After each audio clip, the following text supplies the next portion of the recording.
আমরা যারা regular panjabi use করি তাদের বেশ কিছু বিষয় খেয়াল না রেখে পাঞ্জাবি কিনলে বারবারই প্রতারিত হতে হবে এবং আপনার স্যাটিসফ্যাকশন কখনোই থাকবে না। তখন আপনি দোষ দিবেন অনলাইনের পেজের পাঞ্জাবি ভালো না। এই ধারণাটা ভুল। এটা না হয়ে বরঞ্চ আপনার নিজের আগে জানা উচিত এই পাঞ্জাবিটা কেনার জন্য আমার কি কি বিষয় জানা উচিত।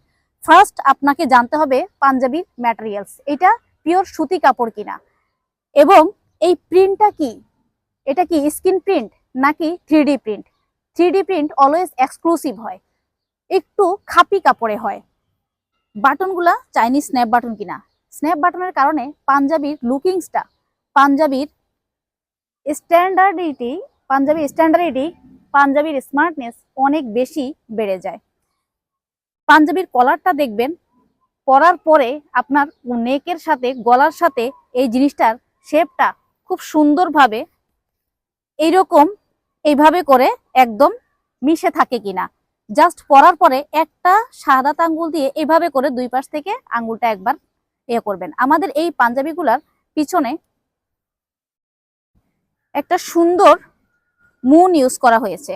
দেখুন আমার এই পাঞ্জাবির পিছনে একটা ডাবল পার্ট ইউজ করা হয়েছে। মুন মানে এখানে ঘাড়ের উপরে ডাবল পার্ট ইউজ করা।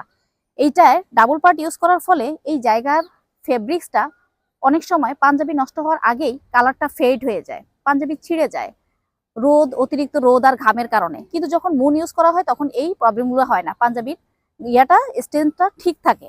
প্লাস আমাদের অনেকের প্রবলেম থাকে নামাজের সময় পাঞ্জাবির হাতাটা, এই মুহুরিটা উপরে উঠানো যায় না, হাতের কনুইয়ে বেঁধে যায়।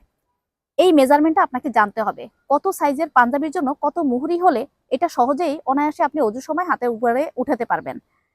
এটাও আমাদের ইনশাল্লাহ সঠিক মেজারমেন্ট রয়েছে, যা কিনা সহজেই আপনি হাতটা উপরে উঠাতে পারবেন।